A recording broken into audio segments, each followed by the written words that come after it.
Hello, and welcome back to the Making the Brand podcast.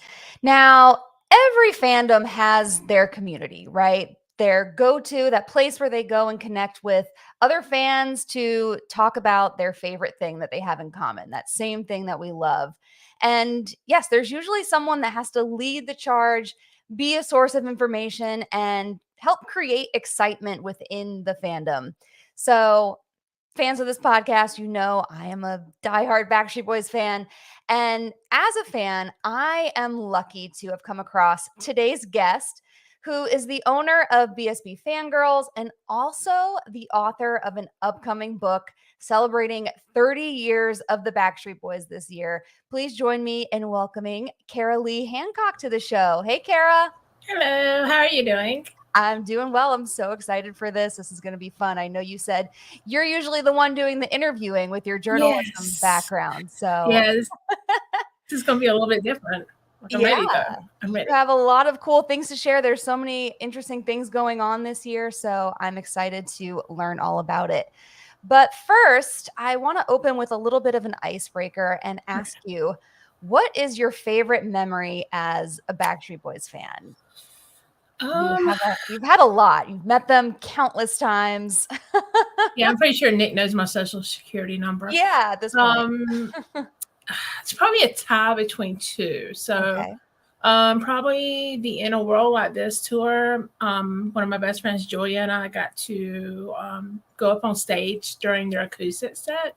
That was really cool. Just kind of have like Kevin in front of you. I was hoping I'd get behind Nick, but I ended up behind Kevin, I think, or AJ. But Okay. I'm okay with that. The other would be probably winning the trivia on the last cruise in 2018. Yes. I got a kiss from Nick as my prize, so it's gonna be hard to top that. Yeah, I can't beat that for sure. Trivia queen, and I think that's one of the main reasons why you're so good at leading this community is because you are a fact finder and a fact checker, and you love to kind of, educate us about things we may have forgotten about the Backstreet Boys or things that we didn't learn along the way. So it's really fun to have you share that with us. Yeah, I know way too much stuff. Yeah. I really loved the In a World Like This tour too. I remember I hadn't seen them in a really long time. I didn't go to the New Kids concert that they did with them. So I was in like a really long Backstreet Boys drought. And I remember seeing them at the In a World Like This tour. It was like it was just like really one of my favorite concerts ever because it had been so long and I'd never felt like full circle nostalgia like that before. It was really special. Plus, So Kevin was back. That was like the yes. main thing. Yes. It was like that first time to really just be an adult and see them, for Yeah. me. So gotta love it. So as I mentioned, you are the owner of BSB Fangirls. You've been running that community. So I want us to go over your journey as a Backstreet Boys fan and specifically how you started expressing that fandom online and what inspired you to create a community out of it. Because I think a lot of us, we have things that we love and things that we want to share. And maybe we're embarrassed to kind of express our fandoms from time to time. But you have been so unapologetically yourself and you've shared that with so many other people. So what has that journey been like for you? What's funny is it didn't start that way. I Mhm. saw them at grad night, like a month before I graduated high school. Made my way to the front, and Nick looked at me and asked, "Was he sexual?" I said yes. And the next week at school, I made a freshman give me a poster out of her Teeny Bopper magazine. And I stuck it in my closet. Um, so after that, I kind of hid it for a while. I was not as open as I was because I used to be very shy. So after I graduated high school, I got my first real big computer and the internet, and that's how I kind of opened up a little bit more. I started my first website just like everybody else with Angel Fire, with the cloud background and neon pink letters. Of course. Yeah. So and I found out that I could kind of express myself on there, unlike I could in person and feel comfortable with it. Mhm. So from there, my best friend from high school, Amanda, taught me into writing fan fiction. because she wanted something to read.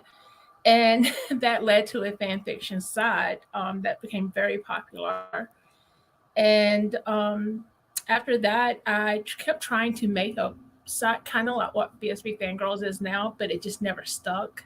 Um, from there, I just kind of left. I didn't leave the fandom for a while. I was just kind of in it for the music. I didn't get to go to the concerts.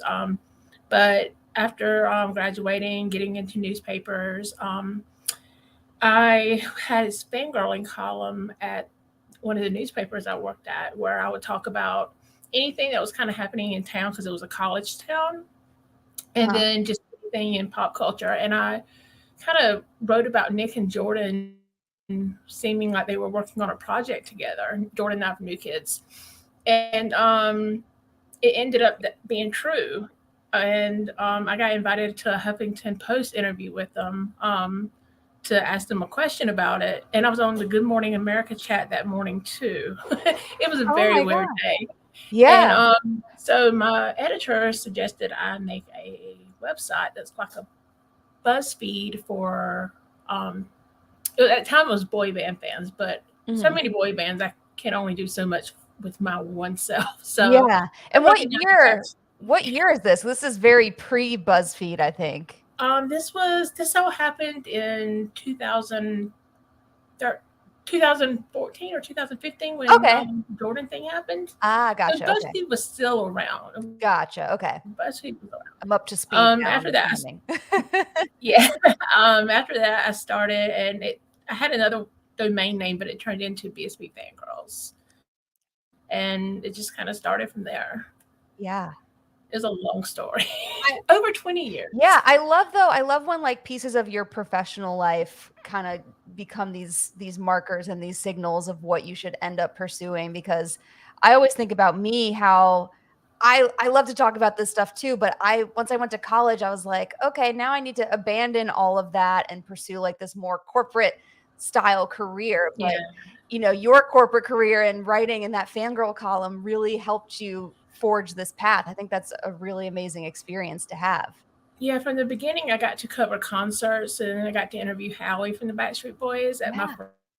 first job out of college. So it always was kind of there a little bit along the way. Yeah, that's awesome. I love that. And you've always loved writing and the fan fiction piece of it. And then to actually get access to do these interviews and things, that's so cool. For sure. So how would you describe BSB Fangirls and what role do you think it plays in the fandom community? And like how would you describe what you provide to other fans through that platform? Well, it started out like the BuzzFeed for Backstreet Boys fans or boy band fans, but over the years, it's kind of evolved a little bit into I don't want to say like a CNN for Backstreet Boys fans, but I guess in a way, kind of because we provide news, we provide commentary, we provide reviews. We've launched our own little podcast also just recently with Amber.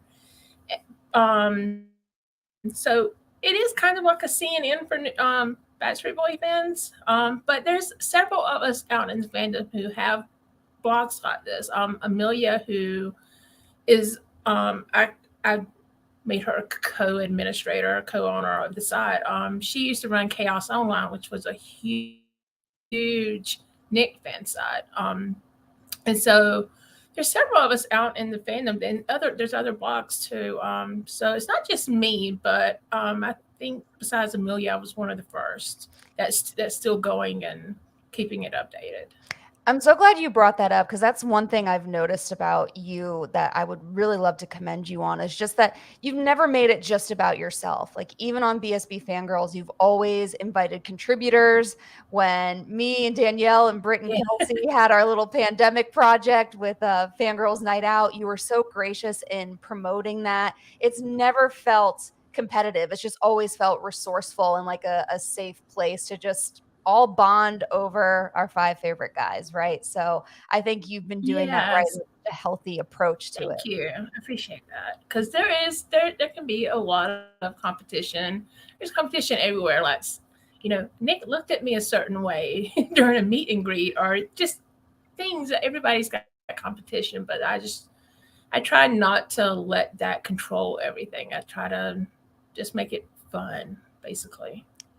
Yeah, you make it fun and very just informative as well. Like I said, it is a resource. There's so much information to try to keep up with just all five of them individually, or just with the tour and all these things. I think we're fortunate that they are so active, and there's Yes, so much to know and so much to write about.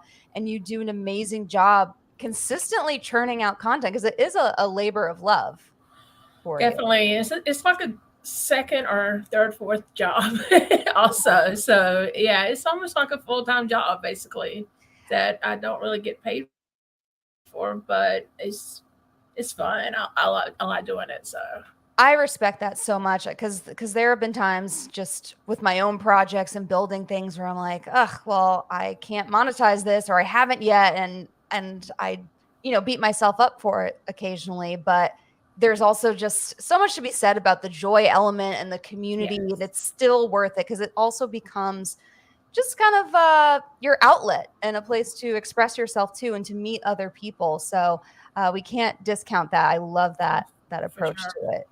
So, for sure. I mean, I met my best friends because of the Backstreet Boys. mhm.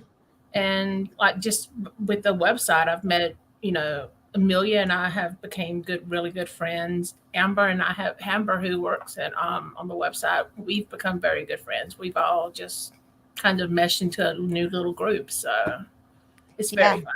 I think so many of us have stories like that where we've met people through the fandom, and even some people we haven't met in person. We just become so close with, even just virtually and digitally. Um, but I think the best thing is when you meet in real life at a Backstreet Boys show, which has been known to happen. Yes, definitely, Love for that. sure. Has there ever been a time, I'd love to know parts of running BSB Fangirls. Are there ever moments or things that you do where it does feel like work, where it is a little bit of a slog to keep up with this? Do you ever have those moments where you're like, this is a lot of work. I'm busy. I've got a lot going on in my personal life, or there's so many things going on with your main 9 to 5 as Yeah, well. Do you ever have those moments of doubt? Think that'd be relatable to hear about if you do go through things like that. so many times, Yeah. so many times I've just said that I wanted to quit. Just from I've had over the, me, so over the years I've had my mother was sick. She died in October, but Mhm. I just had that stress. I had work stress. When I was still in journalism, I had financial stress because journalists do not make money. Mhm. So yeah, over the years, I have definitely had those moments where I just wanted to close up shop and just kind of disappear, just because it can become very overwhelming, especially when you had this great idea. Like, for instance, over the summer, we did these little graphics each week about what shows were coming up, or, every venue had different rules and stuff. So we did those. So And it helpful. got very, yeah, it got very tedious, especially when I got really busy with the book, and then my mom being sick. So thankfully, I had others that would help me with that, or else it would have stopped because I just didn't have time to do it. But yeah, just little things like that. It seemed like a great idea to start with, and then you realize how tedious, how time consuming it is. Mhm. Just yeah, Yeah, that's well, some we PTSD. appreciate all that you do, all the time you put into this, and just how much joy it brings all of us in the fandom. And for me, it was really beautiful to see, when your mother did pass away, just the outpouring of love from this community. And I think it's a testament to what you've built, and kind of how safe, I know, me too, like, just kind of like how safe people feel with you. So I think that's something to be really proud of. That still kind of makes me cry a little bit. Or probably a lot. I'm trying really not to mess up my makeup because I have a work The meeting hair right still after looks amazing though. So this. even if the makeup Thank goes, you. you're good. No, I was really touched and just overwhelmed with everybody, whether it was sending me flowers or donating to the GoFundMe. Um, just everything. Like I never expected it when Yeah. Amber wanted to put that together. I Yeah. never expected it, and then one of my mom would have just been shocked. Yeah. It's so true when they say that internet friends are real friends. I mean, to see that people you haven't met. This year, I got a few Christmas cards from people on Twitter that I've never met before, and it's like it's kind of funny to explain to family, like, "Oh, who's this on your fridge?" Is like, "Oh, someone from Twitter." But, they do mean so much to you, and you do form these relationships, and you again bond over these shared experiences and things that you love. So I think those friendships are really powerful as well. Yeah, I actually have a friend. We became friends back when I wrote fan fiction over 20 years ago. Kristen, she lives in Boston or right outside Boston, and we have never met yet. Yeah. That's one thing we want to try to do. We were talking about it recently, so hopefully this year will be the year. Gotta go to Australia, I guess, see the boys on tour there. There you go. I need to see them somewhere. We'll start a Soon. GoFundMe for that. Make that happen. Oh my God, that would be So great. No, don't nobody start a GoFundMe, please don't. don't tempt us. Don't tempt Someone will. us. Yes. So I would love to know, what are some things you learned about community building through running BSB Fangirls? A lot of people who listen to this podcast, they may work in marketing and social media and trying to build audiences and communities of their own. And you've been really successful about that. So I would love if you shared just some takeaways and things that other people can learn from based on your experience. Well, I guess one thing that I've tried to do is make BSB Fangirls be a kind of a safe place for everybody. Like, because everybody's different. Like, there's going to be people who do not get along. There's, in any fandom, in any community at all, it's kind of like a family. There's going to be people that just don't like each other. And so just try to make that safe for everybody so that they feel welcome, so that, so that they can make the connections with other people to just be there for them, have different resources. I'm trying to figure out how to words to say it, and I can't figure out exactly how I want to say it. But Yeah, I get what you mean. I think yeah, it's like also something you do really well is meeting people where they are and embracing people no matter what kind of fan they are. I mean, we still have yeah, fans who maybe haven't even been to a show yet, and that's okay. That doesn't make them any less of a yeah, fan. exactly. So I think that's a really powerful and important takeaway, is just that if you want something to be a community, it really has to be welcoming, and you have to make people feel like Inclusive. they're seen. Yeah, Yes. exactly. Yeah, and that's one thing that I like to kind of point out to people, because some people would be like, that I haven't been to a show, so people probably don't think that I love them as much. But whether you've been to a show or whether you've been to 600 shows, it doesn't really matter, because you're a fan. You buy the records, you listen to them, you watch the TV appearances and music videos, constantly ask Nick for a tweet, different Guilty. things like that. Yeah. So you're a fan regardless if you've done a VIP or if you haven't done a VIP. And so I try to make the website and the community as a whole just inclusive for those type of people, especially because I've been there where I couldn't do VIP, when I didn't get to see the boys from 2004 to 2009. So I've been there where I couldn't be that. I didn't go to the Millennium Tour, which shames me to say, but I couldn't afford it at the time. So Yeah. I've been there. I've been those fans. So I want to make that a place. I've always wanted to make it a place for everybody like that, whether you've done all of it or you've done none of it. Yeah, that's such a good message. It's about the love in your heart, not the wait, what was I going to say? It's about the love in your heart, not the money in your wallet, right? Because we all have Yes. different circumstances, and that doesn't make us, like I said, any less of a fan. So I think you've done a great job Thank you. I appreciate that. communicating that message. Of course. I would love to know. I mean, we've talked about how BSB Fangirls has affected you personally in some ways. How has this community changed your life? You've met friends. There's so many other things that have happened. Yeah. Um, Definitely the friends that I've made. Seriously, they're more family to me than probably some of my family. They were here for me when my mom passed away when she was sick for all these years. I I take my trips with them. They are like my sisters. Um, Professionally, I think I got my first marketing job because of my Backstreet Boys stuff. Ah, That's what I'm going with. I think that's what happened. So that's definitely changed my life. And also, I've gotten to work on the Backstreet Boys official fan club, being a moderator, and I've written for the website before. I have in the past. They don't really do that much anymore.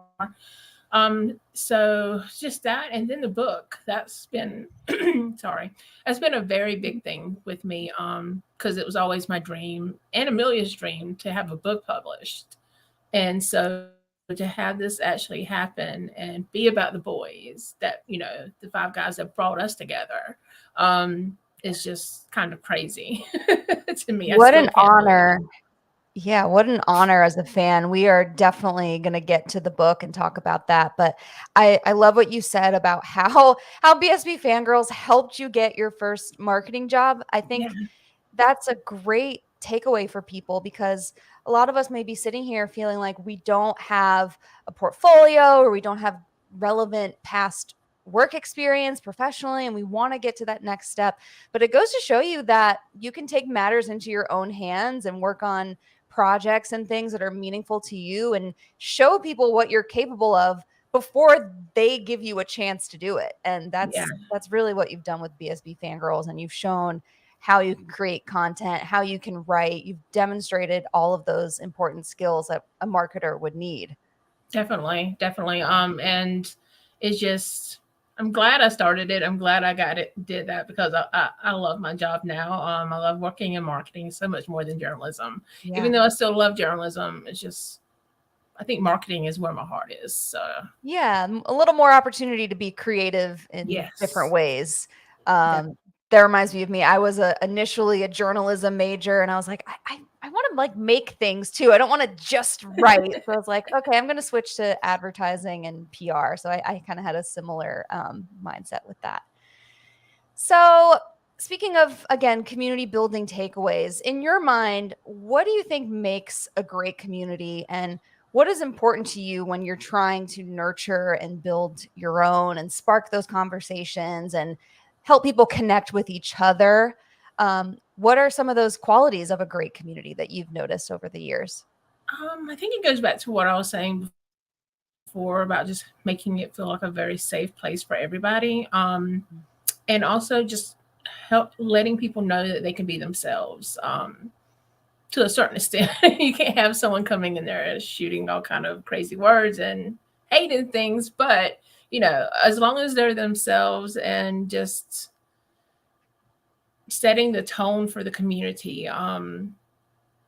Just one thing I try to do with BSB Fangirls is there's so much negative stuff in the world, but I don't try to make it too positive.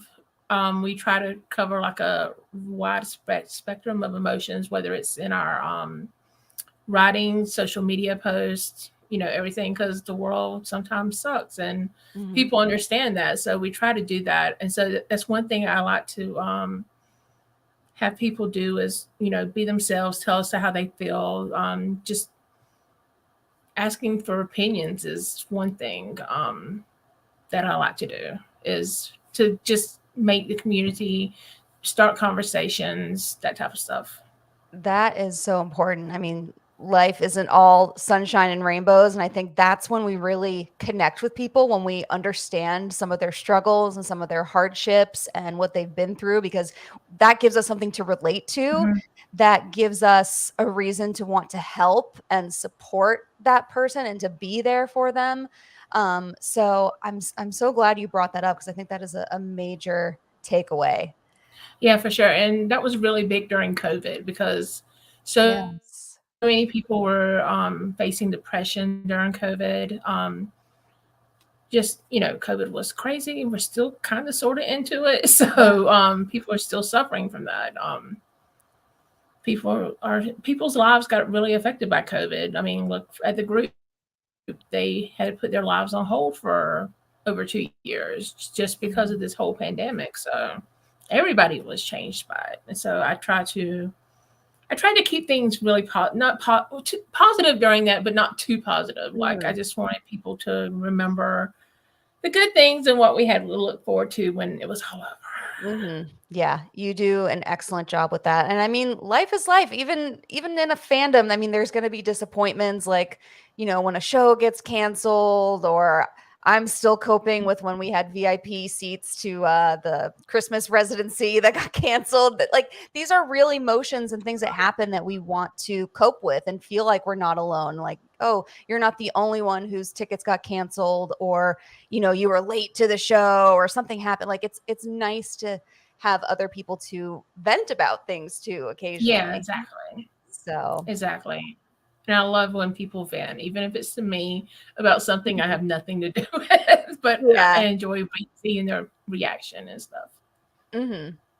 Yeah. I think that's a great takeaway to kind of show both sides of it and make it a real community. It doesn't just Mhm. because you cover those real topics doesn't mean it's not positive. Like, you still are helping people through it. You're showing people that there's all these positive things to look forward to. It's really uplifting. So you should be so proud of that. Yeah. Mhm. I would like to I know, do this is that during my work meetings. yeah, me too. Um, so this is a bit of a hot topic that I think a lot of fangirls face and relate to, is just some of the stigmas that we face. So I would love your thoughts on this. Just speaking to maybe some fangirl stigmas that you've experienced or noticed, and how we should cope with them. Um, it's funny. Well, I was thinking about this question just while you were saying it. I got part of a book called Fangirls. I can't remember her last name, but her first name was Hannah that wrote it. She's talked about different fangirls across the fandoms, whether it's Courtney Love, whether it's Backstreet Boys, what's that, B2K, BTS, just any genre, because it seems like fangirls are looked down upon more than fanboys. I mean, just think about it. Nobody looks down upon a 40-year-old guy who loves the Green Bay Packers and wears a cheese head. Nobody looks Right. down on him, but a girl who's wearing a 40-year-old, I mean, it's not a girl, a 40-year-old woman who's wearing butterfly clips and a New Kids on the Block shirt might get looked down upon, grow up, that kind Yeah. of thing. And it's just, Mhm. it's annoying because a guy can lust after Tom Brady, but one of us can't lust after. It's weird if one of us lust after Nick Carter during a concert, Mhm. and it's just There as one well. thing. Yeah, yes. And one thing that gets me, and I've noticed this a lot lately. I've gotten into Marvel over the last few years. Thanks, Nick. Um, and I've noticed all of these guys have created, and there's a few girls, not many though.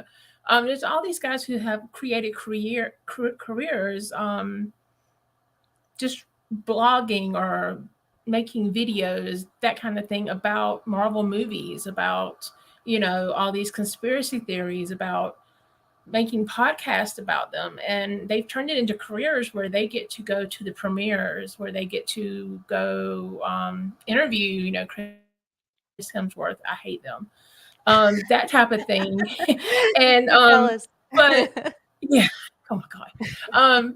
But if it was one of us, for instance, sometimes when I say, like, I tell somebody I wrote a book about the Backstreet Boys, they just kind of laugh about it. But it's annoying. I could say a whole lot more, but I won't keep it PG. Yeah. It's just really annoying, and it's not Mhm. fair because fangirls are looked down more than fanboys, Mhm. or just are grown men. I should say. Yeah. Well, we won't laugh about the book here. We will celebrate it. And I think it's interesting that the term fanboy like isn't really used that much. And it's almost like fangirl has this negative connotation, even if we're grown women. It's Yeah. like we have no other word to use. And Benatti in the chat, she says, I'd like an opinion on fans being called simps. We also have stans. Like, what do you think about these labels? And do you think fangirls is the right term? Like, I like fangirls more than stans because when I hear stans, I obviously think of Eminem and yes. the whole Dear Marshall, you still haven't called a road. I think about that, and that's not who we are. Like, well, I mean, there might be a few of us out there who think they're talking to Nicolon. But definitely, I definitely like fangirl better than those. I don't even know what a simp. You said a simp? Yeah, simp. It's Is that the new one? I've heard it before. It's hard to describe. It's really just like you're obsessed with something, and like I guess you kind of lust after it as well. Like you're a simp for this particular thing. That is new. I have to go look that up. I mean, simp. I'm showing my age right now, so I know. I don't think I know the exact definition either, but I've definitely heard it, and I know how to use it, but I don't really know much about like the connotations. I thought I knew it. So Yeah, we need a new word. That's the thing, I think.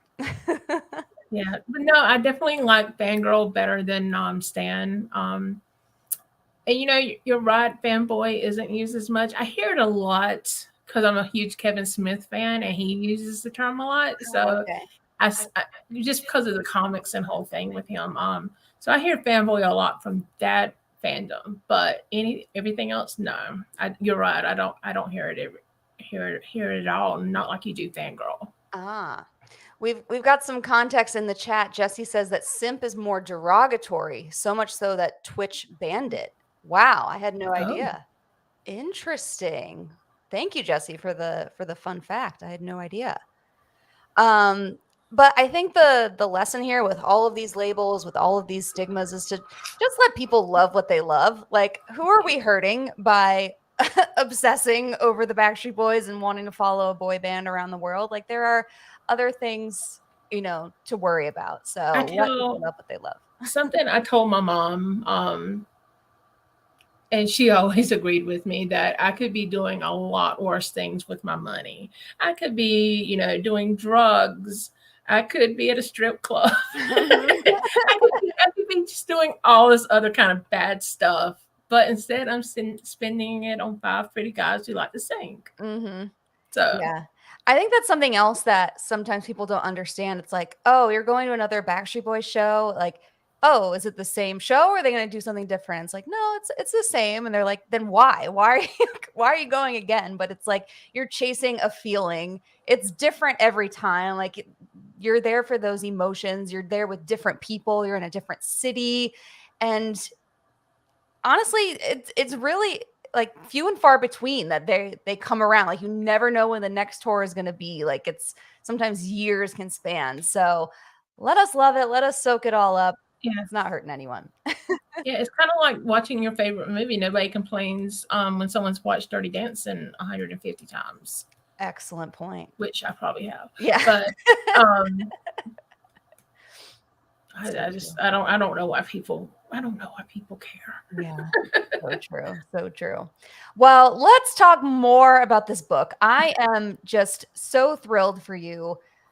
And again, you said you felt like you haven't really like monetized BSB Fangirls, or it's a labor of love, but this is going to be a huge opportunity. Just calling that out. You're going to be a published author. I hope it's just the start of so many amazing things for you. Because it is a job to put a book together and to do all of that research that you've done and those interviews and the coordination. Like you deserve everything that you're going to get out of this. So I hope you know that. So how did this book deal come about? The Backstreet Boys are celebrating 30 years this year, and that's going to be the focus of the book. So tell us more about this project. It was crazy. I checked my email in bed one Sunday morning, Mhm. and I had an email from an editor. And so talked to Amelia because it was addressed to me and Amelia. And we emailed them back. I met with them, and they the editor had been is a Backstreet Boys fan, and she had been visiting my website, and so that's pretty much how it came together. We talked about what ideas they had, what ideas we had, and we put it together in about the span of a month and a half, Incredible. all while working a real job, having an Etsy store, and my mom being sick. Yeah. Thankfully, I had Amelia as my co-author, though. Yeah. So I mean, most people never publish a book in their lifetime. So again, be super proud of that. Um, I would love to know. I mean, you got that email. Did you have any moments of imposter syndrome sinking in? Like, am I the right person to do this? Maybe you even had doubts about your writing. Like, what was that like? well, I didn't really have imposter syndrome on myself. I was afraid it was like it wasn't real. So that side of imposter, I was afraid it wasn't real. But then, once I talked to them and we video chatted, so everything it just, it was real. We did research about the company. Um, I mean, I don't want to sound cocky about it, but I know both Amelia and I know our Backstreet Boys stuff. Mhm. Amelia is very tedious about keeping facts together, different little things like that. Like she's done a really good job on the website with some of the pages that we have. So for that, I don't think we had imposter syndrome for ourselves. Um, I felt like we knew that we would do a good job. It was just wondering what other people would think Mm. about it, like other people in the fandom. That's one thing I think we really kind of worried about. Just because you thought they wouldn't like the book itself, or they wouldn't like fans writing it, like Kind of because it's one thing when someone kind of gets attention in the fandom Mhm. in a certain way, you know what I mean? Like Yeah.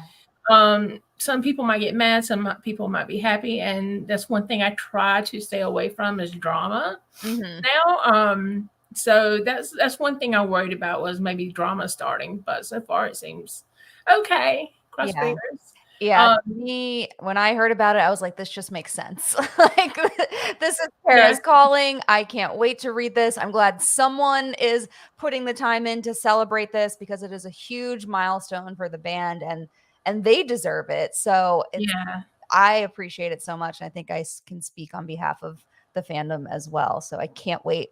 Can't wait to read it. It comes out April 11th. yes. Right? And is available for pre-order. Also, share who wrote the foreword.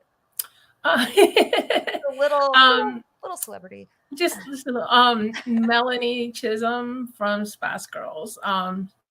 Sporty Spice. 40 Yeah. Spice. Yes. We had some ideas for other people for the forward, but Melanie worked out, and she was always my favorite Spice Girl anyway, so Mhm. it kind of worked out. Yeah. But yeah, that was really exciting. Kind of couldn't believe that it Yeah. actually happened. I can't That wait. was it was just, and it's what she wrote is so good, and it really shows the like connection of the Spice Girls and the Backstreet Boys, especially back in the day Mm, when they were both kind of coming up. yeah. I So mean, it'll be interesting to read. yeah, for sure. That was just such a unique time in music history. I can't wait for that perspective. It's going to be great. So you've got some congratulations in the chat. Again, we're all so happy for you. Can't wait for this to come out on April 11th, Yes. 2023, 30 years of the Backstreet Boys.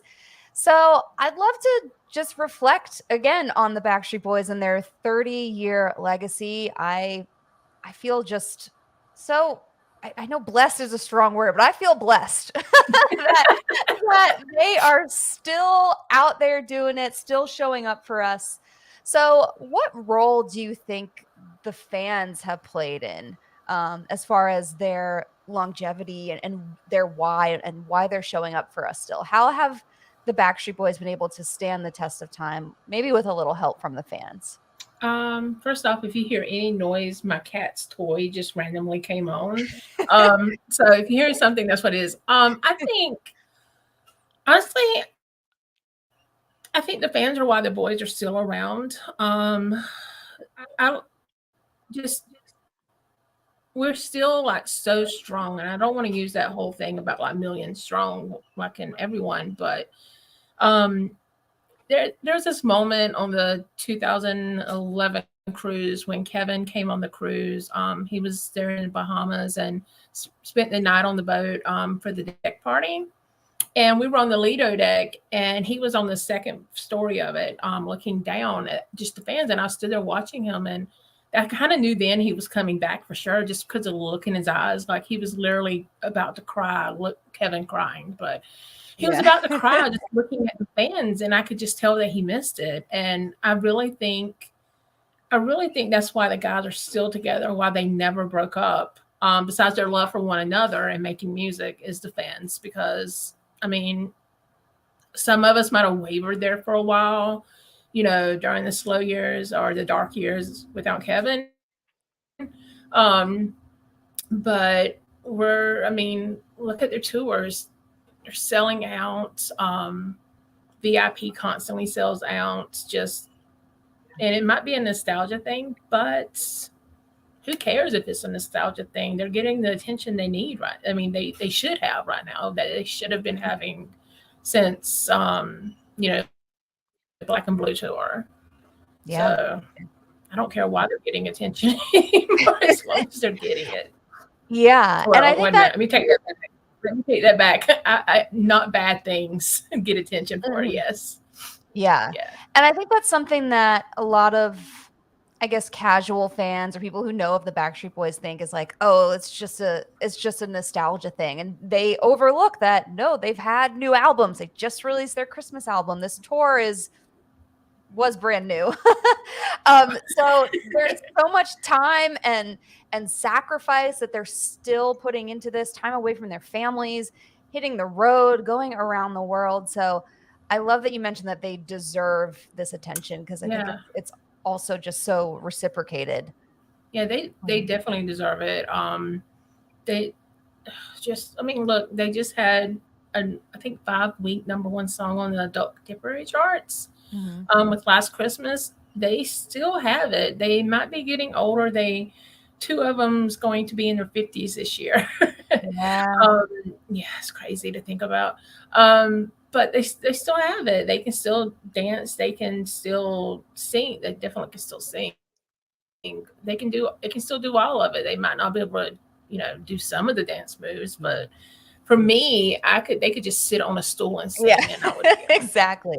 That's all they need to do, and I'm good. And they still look great too. They're just aging like fine wine. It's unbelievable. Again, we're blessed. It's So so blessed.